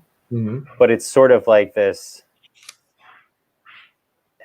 It's sort of like a thankless task in a way, because it's great. You're writing one of the greatest characters ever, but it's like someone inevitably is going to be unhappy with how you wrote it. Like Scott Snyder, I was watching an interview and someone waited in line. They waited like 3 hours in line at a con to tell him that they didn't like something that he did with Batman on like one particular panel. And he's like, that's the gift and the curse of Batman, is like, I love that a fan was so passionate. He waited 3 hours to tell me that I did this one panel wrong about how I wrote Batman. But that's sort of like the impossible task of writing Batman. It's like, no matter what you do, someone is going to be unhappy. Right. And you sort of have to like accept that when you accept that you're going to write Batman. Like, so I respect like I don't want to say it's maybe brave is I don't know if brave is the word I want to use, but yeah, you kind of have to go into it knowing that like for someone, you're the bad guy. Like, oh, you're the guy who ruined Batman. Like inevitably you're going to be someone's bad guy. Well, and that's the good thing about like the Black Label books. Like Sean Gordon Murphy, he can play with that character and mess him up. Yeah. Okay. That's not in continuity. And so that is kind of the benefit of doing it that way. Yeah, absolutely. So there is that. All right. So you mentioned earlier talking about the cartoons that you grew up watching and whatever. What is your favorite iteration of Batman? Meaning, there have been many people that have taken on the cowl, and we got Batman Beyond. We have now with Future State, which I'll ask you your opinion of. But the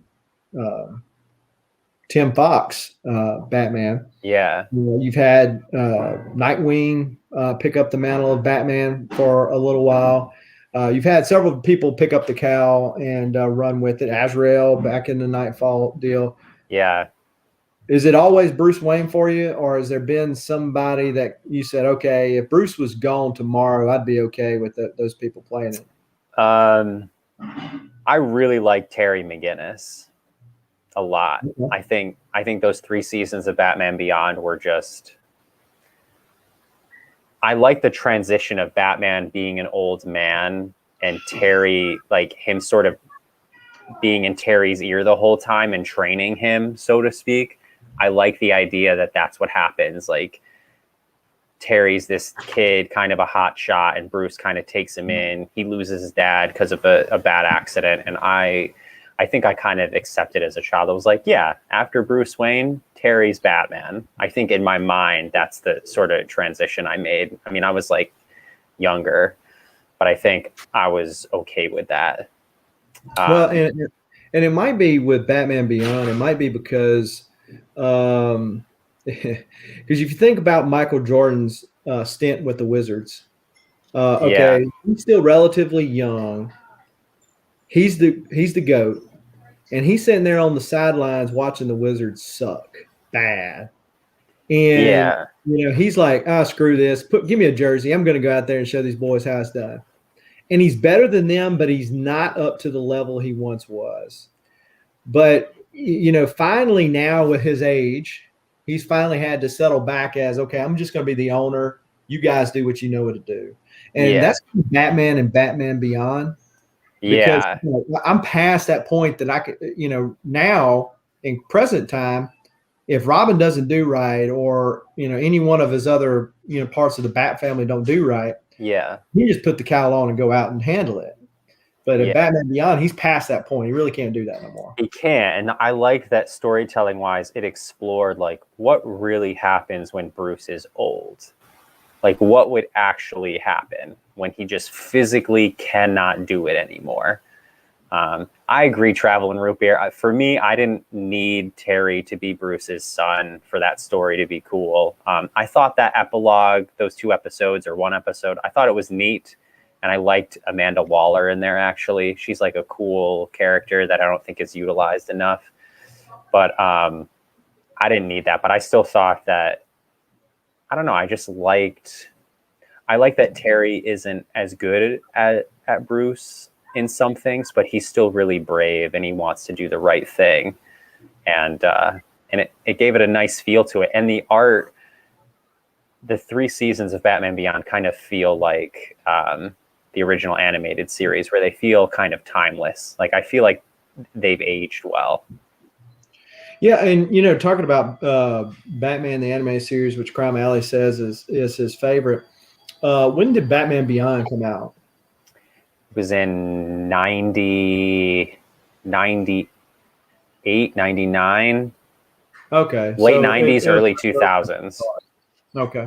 Yeah. So it was much earlier than I thought. But Batman the animated series was in the 90s as well. And, that's what I remember, about Batman. And I think a lot of people, that's why Kevin Conroy is – and he's Batman animated, is the guy, right?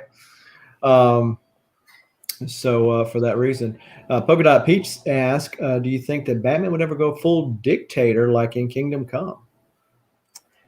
There's this great episode in Justice League Unlimited where a Justice League or Justice Lords from an alternative dimension, they come to our world. And at one point, the 2 different Batmans are driving down the street and they're trying to almost convince each other of who's more right, because the one Batman took over and the other one refuses to do that. And at one point, our Batman looks at the Batman that took over and said, "Mother and father would love it here, don't you think?" So I think in the back of Batman's mind, the idea of completely taking over, I think he believes in accountability, but people still have to choose. Because to him, he becomes just like the bad guys the moment he takes over. So I don't think in this truest form he would do that. That's just my opinion, but yeah. So because I'm trying to remember the storyline where OMAC takes over. Oh yeah. And so basically, Batman was doing what Batman does, right? He was watching out, knowing everybody's weaknesses and stuff, and it kind of backfired on him. The supercomputer takes over, and they end up having to fight him. Yeah. But I think he kind of realized in that point, it's like, okay, I need to be aware, but there is a line that I don't need to cross. And I like to not to read too much into the story or anything, but it's definitely something that we as United States citizens have to think of ourselves, right? Yeah. Where is the line that we cross when we say that this is too much intrusion, you know?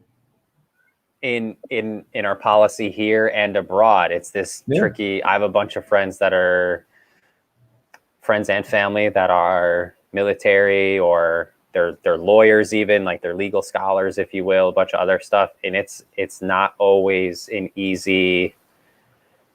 Anyone who makes that too simple or black and white isn't looking at how complex it is, because it's very tricky to be like, this is the line. It's not always clear. And I think that's definitely something that Batman struggles with routinely. I mean, there's a great episode where he has all the League's weaknesses and someone takes it and uses them against the League, and Superman's yelling at him. He's like, why would you make plans for us? He's like, you didn't make a plan for yourself. And he's like, I did. It's called the Justice League. Like, yeah, you guys are going to stop me if I go rogue. That's the plan. Hey, look, you guys. Who can pull off a burn better on Superman than Batman? Yeah. Because it was one of the crises. DC has a million crises. Yeah. But they had one, and they're talking, and Batman says, "You haven't been inspirational since the last time you died." Because Superman's like, "Hey, we need somebody they can look to." Man, you haven't been that guy since you died. It's like, okay, I suck. I'm sorry. Yeah, it's crazy. Yeah. But I think too, there are moments I like the back and forth with like him and Diana, for example, on those cartoons, because every once in a while she would say something where he wouldn't necessarily have a retort. Right. And those are fun. But so I was hoping that I would have had a sketch that I just got done come in, and unfortunately, Snowmageddon happened in the South. Hopefully the lights don't go out before this is over with. Yeah. But so the rain, hail, sleet, snow, the postage has to go. That is no longer a thing, ladies and gentlemen. They will stop. But I got this done he had done it, and I saw it. I bought it by a guy that goes by Legal Burning on IG. He actually burns the comic. I've seen this. I watched him do an interview. This was really interesting, actually. And so he did this right here. And so that's on a Batman 100 sketch cover. And so it's a 9/8. It's already been done by CGC. And so that is mine. And it's but that's burned. I mean, you got to have a fine hand to not go through the cover. Yeah, he was, I forget who was interviewing him, but it was really interesting. He was explaining some of the process and how everything with CGC and how he's like official, and it's crazy. It's neat. So just another angle. He's going to be coming on my channel when it comes in, and I get a schedule him on, and he'll be talking about it some more for those. That's going to be great with his work, because he definitely has done some good stuff. Thunder God says Double A just subbed you up. Thought he was, but wasn't. And I appreciate it, Thunder God. If you're on YouTube, I'll find you as well. I'll hit you a sub back. Yeah, there's so many people on here. It's great. I've loved being part of Instagram and YouTube and just finding different people all the time. It's awesome. Sure. So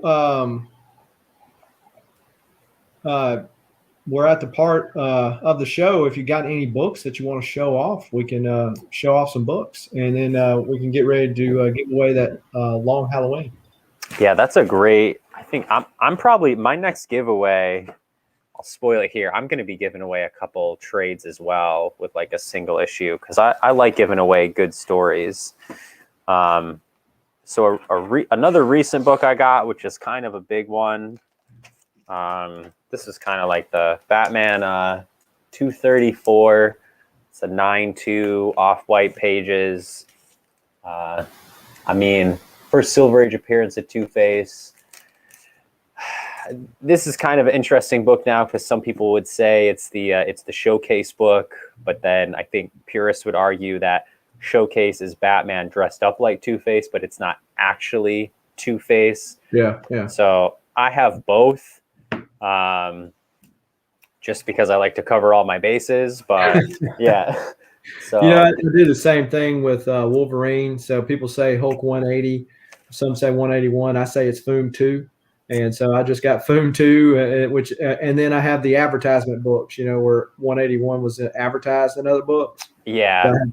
So I just cover all your bases. Yeah, I have 180 and 181. So when people ask me, they're like, which is it? I go, both. I don't know.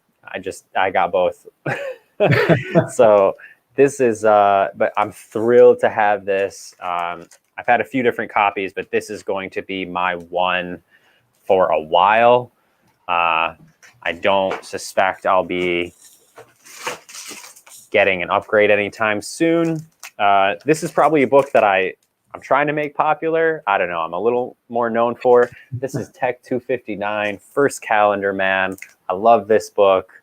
What's not to love? Definitely a B-list villain, but I love it. It's great. Great cover. It's kind of campy. It's fantastic. Everything about this book. And I'll show like a couple fun ones. So we've been talking about Terry. Here's Batman Beyond #1. Oh, Doug, that's awesome. Yeah, I love that book. That's great. Yeah, so Batman Beyond #1, comic appearance of Terry McGinnis. There's been a lot of back and forth about the true appearance of Batman Beyond, but I still think this is the book to have. Great book. You don't think it's the Batman Superman annual or the 22 or whatever it is? Yeah, so I have those, again, just in case. Yeah, I got you. But I don't. So it's like, is the first appearance of Batman Beyond when the costume shows up? Or is the first appearance like when Terry's there? So that's sort of like how do you count? That's like with Two-Face. Is it the first time like his appearance shows up, or is it the first time he shows up? So some of it is, as a community, we probably have to get a little bit better about defining what. Well, and it's, I guess, ultimately what the community / market decides it is. But for your collecting purposes, it's whatever you think, right? Yeah. So I do both. Let me pull out one or two other sort of fun ones. Did you have the Six Flags version of that? I don't actually. I would like to get it eventually. It's not high up on the list, but it is on the list. Here we were talking about Jim Lee, first appearance of Hush. So the art on these is, I'd love to get this whole run in 9/8. That would be a cool wall to have, like the run of 12 of these or whatever it is. It's just such a great. Which issue is that? 609. First appearance of Thomas Elliott. Tommy Elliott. 608 is the one where it's got the second print where he's looking one way and the Superman. Is that 608? Yeah, that's 608. I actually have that one. It hasn't been graded yet, but yeah, that's a good one. I've been wanting to get that one because I've got the Superman one, and then that way I can kind of pose them on the opposite of each other, looking at each other like that. Yeah, and then this is like just a classic. This is probably one of my favorite old Batman books, but Batman 42. This is the first Catwoman cover in Batman. So not in comics, but in Batman. Right. And just a classic cover. And actually Art Germ swiped this, so it got some more recognition a few years back. But just a great cover. And she's wearing her classic outfit. This is just a great one. So huge fan. I don't know, I could go on and on all night. I love a good Batman books. Eventually, my plan is I'm going to have like a wall with all the rogues on it. So, yeah. You better have a wall insured special in your house. Yeah, I know. I know. It's true. It's especially at the grades you're getting them at, man. Like I said, I got that first Silver Age Two-Face recently back. It was a 5.5, I think, or 5 or 5.5. Either way, it hurt my feelings, but it still presents well. Yeah, no, they're great. Honestly, Silver Age Batman in any grade is awesome. It's just Yeah, and especially when you get to Golden Age, because they just start getting so scarce. yeah. And I don't with Golden Age. I buy Golden Age with, is this a really good price? That's how I buy Golden Age. I don't really go after grades with Golden Age at all. I don't even try and mess with that. Is this a good price for the grade of the book? That's it. So we've got Sleeping Collectibles in the house. This guy right here, this guy started a channel in October, and he's already over 1,100 subscribers. That's awesome, man. That dude's just been killing it over there. He knows something about the algorithm or something, but I do appreciate you stopping by. We got Comics and Law been lurking up in the house, it seems. Thunder God says oldest Batman book is issue 205. Detective 142 his favorite book. Love your copy, AA. Appreciate that. Yeah. So Polka Dot, did you sell that Batman book you were trying to sell me a while back? I bet you did. But yeah, so there's just so many great covers. Talking about the artist, we were talking about the writers. There's just so many great covers, so many keys in the Batman run. Martian Manhunter's first appearance is in Detective Comics. There's just so much there. That's a book I would love to get, but that book is so pricey at this point. That first Martian Manhunter appearance, I would love to get that book, but it is so much at this point. A guy, Stanibal's Universe, who's on YouTube, he's a smaller channel, so you might not, I don't know if you know him or not, but he won one in a Spider-Man booth box, I believe. That's awesome. Yeah, for sure. Let's see. Polka Dot Peach. Yeah, you sell. I figured you sold it. He had, that Batman 8 I got from him. Okay. And so he had another book, and he said, "Hey, you interested in buying it?" I was, but I just bought a couple of big books. I'm like, I need to wait a little bit. Yeah. Look, I was looking at a Batman 3, and I might still get it, but it's on eBay. And of course, I'm going to tell you all this, and AA might go out and buy it. I'm not going to get it. I'm tapped at the moment. I'm tapped. It's a Batman 3, and so it is a conserved grade. Now, how do you define conserved versus restored? Because it's the same thing. Yeah, that's the conserved restored thing that could be a whole subsection of videos talking about that. Yeah. So it's a conserved grade. So it's a no grade. It's NG. The book is coverless, but has a facsimile cover to it. Okay. And there's something else, but that thing's still $800 something. Yeah. So which brings me to the question. Overall, the grades that you're getting, I can assume that you are not a guy that will accept a coverless comic. I will not. Having said that, if presented the right price for a early Batman, would you take it? Would you pass on it? I'd probably still pass on it. I probably would, just because I would rather have the most tattered whatever book than a book. I think if it was a restored copy of certain books, I would think about it. But most books, just because of how much research I've done on like reselling restored books, is so much more difficult at times. There is that. Yeah. So if you're ever planning on moving them again, it adds a layer of difficulty. But it depends. This is where what do you want your collection to be and what do you want? So I've trimmed my pull list substantially, and I'm very specific with the books I buy, and I pass on a lot of books to be able to afford other ones. So, and sometimes I'm trying to get to that point myself, to say, okay, it's okay to read something and not keep it. because in the past I'm like, okay, I've got to have a physical copy to read it, and if I read it and I bought it, why don't I just keep it? The problem is that I'm a run collector, and I didn't ask you this earlier, but do you collect the run of Batman / Detective Comics, either or are you just collecting the keys? I have certain runs within Batman, but I'm not going to try and collect the run of Tech or Batman. It's just some of it is space. And slabbed books already take up more room than unslabbed books. And some of it is just, it's almost like a burden. To me, I think it might make it somewhat unfun to try and get every issue, because eventually I'm going to get down to the low ones. It's like, I'm not going to get a Batman 1.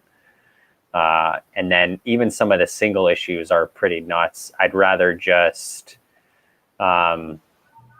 have the keys that with the Rogues and Allies gallery, that's already so many books. And then certain runs I have because I like the run. So I have like New 52 on. I have the completed run because I'm on the pull.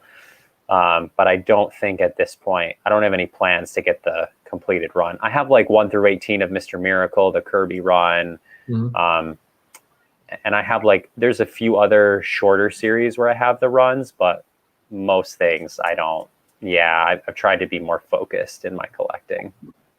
Yeah, so I've got Batman 262 through 713. And that's a lot. And of course I have, I'm working on one of my goals for collecting this year was to collect all of the 200s. So I'm down to like 40 something of the 200s, and I'll have 200 to 713. And so I'm a run collector of those series like that. I'm trying not to do detective that way because I know it's an even bigger rabbit hole. Yeah. But I went back and filled in all the Rebirth, and now I'm back filling the New 52. And the thing with Batman and Detective, even, you can fill a lot of the runs fairly cheap. Yeah, that is the good thing, is a lot of the books, even some of the older random Batman books in the middle, can be had at a very affordable price. Yeah. And I think this is where just it's what you want. And I would, at this point where I'm at, I just wait and wait and wait until a book comes that I really want. And then I get that book. And like everyone else, sometimes I buy books thinking that eventually I'm going to sell them again to fund the hobby. So I have some Marvel books where I've bought them and a few years later I've sold them and I've used that to fund Batman books. So I do that too. Yeah. And Thunder makes a great point. Is what you're doing, or if you're doing it for a living, or if you're doing it to make money, that's one thing. But if you're doing it, just have fun trying, because the thrill of the hunt. Yeah. They're at the cons, digging through the loan boxes. I collect Valiant as an aside. And so I have almost every one of what they refer to as VH1. That's the Valiant Heroes Volume 1 before the Acclaim reboot. And those are typically fairly easy to get. Some of the latter issues, not so much, because you get lower print runs. But the Acclaim stuff is lower print runs too. But you can occasionally find them in the dollar bins. You find them like in this random comic shop that you had to blow dust off to get it, but it was like $3, so it's really affordable. Yeah, but finding it like that is just like boom. So now there's a story with that book. So to me, that makes it more meaningful. When I can say that, hey, this book right here, the story behind it. And I'll tell you a story right here about this Batman 8. So this Batman 8 was meant to be in my collection. And tell you how I know that is because this book was being bid on by or this guy was in the community. I won't call his name because he's no longer in the community, but he was doing it on a YouTube auction. And I was bidding on it, and a guy that's in here, Polka Dot Peach, not to call any names, right? But he outbid me. It wasn't graded; it was raw, and it was one of those deals. I just bought some books, not at the right time, yada yada. So, oh well. But then when I had seen this book, I said, "Man, if I ever see that book, I'm gonna pick it up." I'm on the way to a con, so I'm thinking I'm holding my pennies, not knowing what's going to be at the con. And I'm on Instagram, just scrolling through Instagram while my wife's driving down the road. And I said, "Holy crap, there's that book, and it's graded." So I reached out to Polka Dot Peach. I said, "What do you want?" We orchestrated a deal, and then that's when I sent it to the guy that originally sold the book. I said, "Check it out, I finally got one." You know, the guy beat me out of one, but I got one back. He goes, "Dude, that's my copy." That's funny. So it made it circle back to me. And so yeah, it's fun, you know, with the books when there's a story behind it. Not only because sometimes the story is where you were at in life when you were reading that book. Yeah. And then, you know, maybe it touched you in a certain way. It really meant something to you because of where you were at in life, whatever. Those stories are really, to me, where the value's at. Yeah, we as collectors like to say, well, they'll be worth something one day, and very well they might be. A lot of the stuff that I collected as a kid, never thought it would be worth what it is today. Never thought Deadpool would be a $2,000 card. As many millions of books. Gosh, I when the X-Force 1 thing happened, I laughed. It's like, that's too funny. So, I mean, you know, there's things like that, but really it's if you're not having fun with it, it's like with me and YouTube. I don't edit a lot of my videos. I'm technical enough, but you know, if I have to really think really hard about it, okay, we're going to stop doing this because it's a job. And, you know, the same thing with comics. You know, I want to have a good time doing it. And, you know, for me, that's collecting runs and on the hunt in the various states I go into.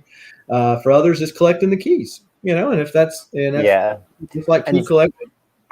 Yeah. And for certain things, like I'm actually, so I mean, I completed my the 1 through 18, the Mr. Miracle Kirby run. And now I'm working on a couple other, like I've been working on Static for a while. That's another one where some of those issues are lower print. They're a little harder to find. They're not always around. And I just finished the Omega Men by Tom King. It's like a mini series he did that's not as printed. I remember I was working on the Vision run long before we knew Vision was going to be a TV show. I had no idea those books would blow up how they did. Yeah. I was just collecting something I enjoyed. So, yeah. So Agu says that he is going to chip away or go for 300 to 400. You know, that's there's only a couple of big books in that run. And so Agu and where Agu lives at, I mean, he's metropolitan type area. So he's got some big shops up there. Him and Comic Tom are like this. I'm just joking, but I mean, he does know him. But he, the 300 to 400, the first appearance of, is it Loot Box? That's gotten to be a big book. But other than that, there's the only second appearance of Fox when everything happened and the news hit. I mean, I had that in a 9.6 and I sold it because it had gone up so much. I was like, well, I can use this to buy another key. And then when it goes back down, I'll just buy it again, or I'll buy like a lower grade copy. And I've done that a few times with Batman keys. So yeah. And talk, so that first appearance, I found that in a comic shop not too far from here. And it was, they had not priced it recently, so it was $20. Okay. You're talking about a 9.0 plus copy. So I was pretty pleased with that find. And, you know, you dig long enough, you'll find deals like that. Scour the internet, scour, Instagrams, find the right things. You know, it's just like with Polka Dot Peach, and I mentioned getting that book right there. He says he ended up selling it too soon. Glad you did. Doug, I see your comment on the proportions. They're not perfect. I've seen worse, though. I've seen worse. That's all I'll say. Well, I mean, if you talking about proportions, think about Kelly Jones' Batman ears. Yeah. I mean, Thunder God, I appreciate that. I appreciate that. Sleeping Collectibles, if you're still in here, I subbed you up. I try and find people where I can. So, well, good deal. We got 20 folks. We got 20 folks up in here. And so we're going to go ahead and give this away. And so what I'm going to do, what you got? Let's do it. All right. So what I'm going to do is I'm going to get the starting line ready, and I'm going to ask the question. I'm going to drop the starting line, and the first person with the correct answer will receive not the book I'm going to ask you about, but this book right here, Batman The Long Halloween in book format, and also Batman Returns pack of cards. Phil says spin the wheel. Phil only says spin the wheel because Phil won something off of one of my shows before, and he wants to win something else. I actually think Phil won. What's that Spider-Man one that went like crazy money? They just did a second and third print of it. The second one was red, and the first one. The new Gleason cover. Yeah, so I had the first print. I bought it straight off the shelf, only to give away, and I think that's the one he won for me. Nice. But anyways, no, we're it is Liefeldish. ASM 55, Phil said. So yeah, Doug, it is kind of Liefeldish. So, all right, put your thinking caps on because here it comes. The first Silver Age appearance of Scarecrow is found in Batman. What number? What issue of Batman was the first Silver Age appearance of the Scarecrow? Giveaway Batman 234. So, are you looking at YouTube live chat? Because I'm only looking at StreamYard.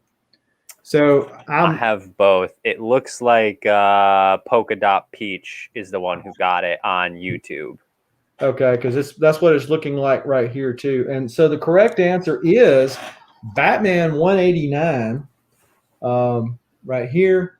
And I got this from a Instagram seller, M&M Comics, does an auction and every week over on his channel. I think he moved it to Thursdays. It was on Wednesday nights. But yeah, Captain Beardo was almost in there. Nice guess, Doug. Comics and Law.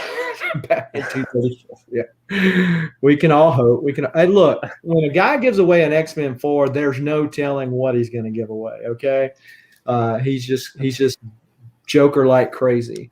But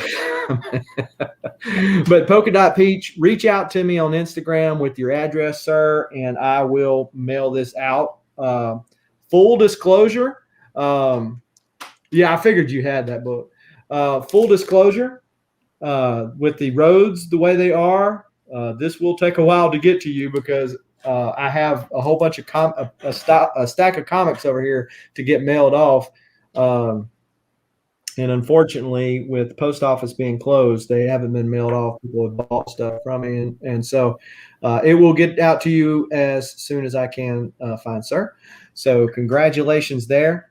I sold that book 6 months ago, and I blame.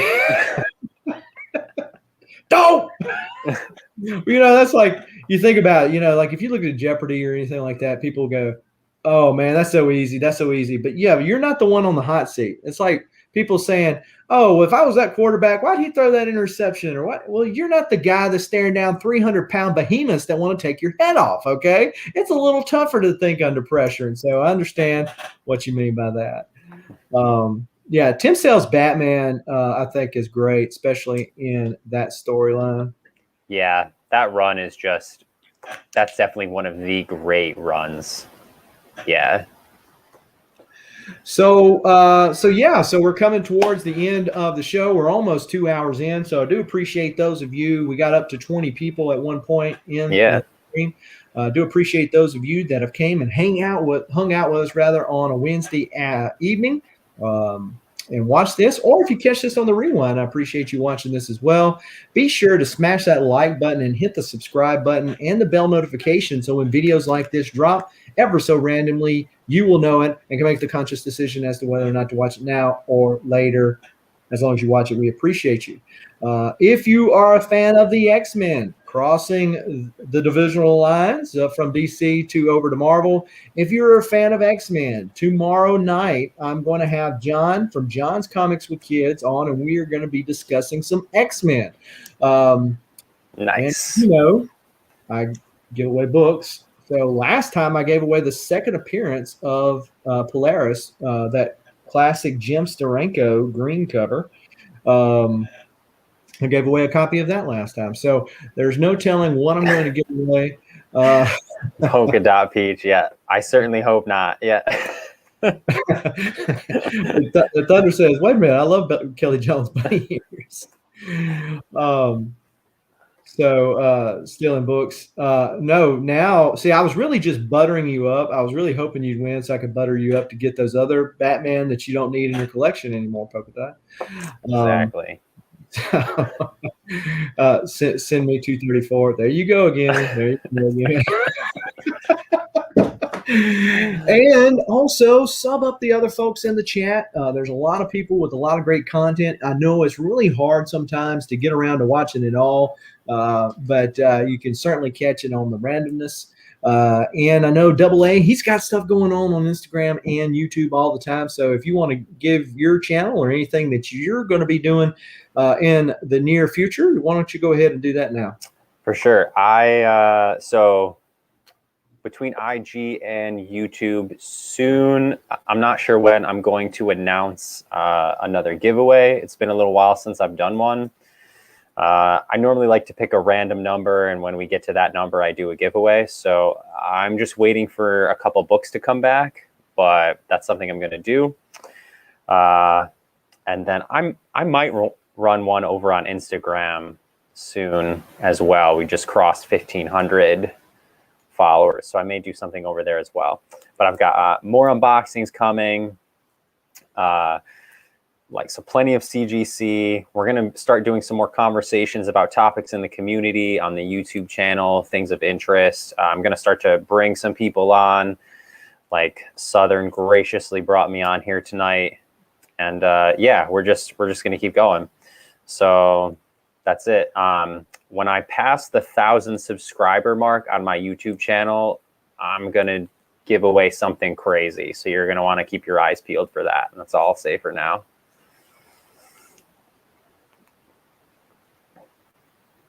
Oh, you're muted.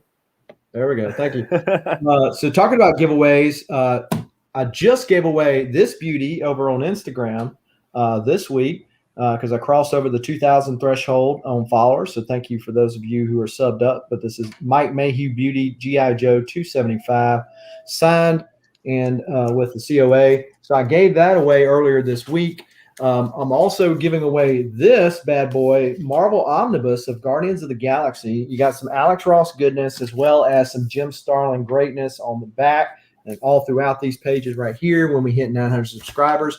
All you have to do to enter to win this bad boy is go to the video that's 900 subscriber giveaway, like that video, be a like or follower on the channel or subscriber on the channel. Be 18 years or older. You do not have to be in the continental United States, and make a comment to say, I want in. Now, for your convenience, I did list the link down below for that video. There's some other people. Of course, Double A mentioned giveaways. I know Thunder God is doing a giveaway of a 9/8 CGC slab. I've got that book over there. It's the Shattered Glass version of Hulk 181. I forget what book it is. It's like The Hunt for Wolverine or something like that, but it's the Shattered Glass cover of Hulk 181. He's giving away at 400 subs. Not that far from it now, so check him out if you haven't already. Sleeping Collectibles, he doesn't need any more subscribers. He's already got plenty, but certainly feel free. He's a really cool dude. gave me some good ideas for the channel as well. Appreciate that, and hopefully you will see us soon. Well, that's all we got, folks. Appreciate you hanging out with us. Stay safe, stay warm out there, cuddle up with the comic book, and until next time, keep reading and keep collecting.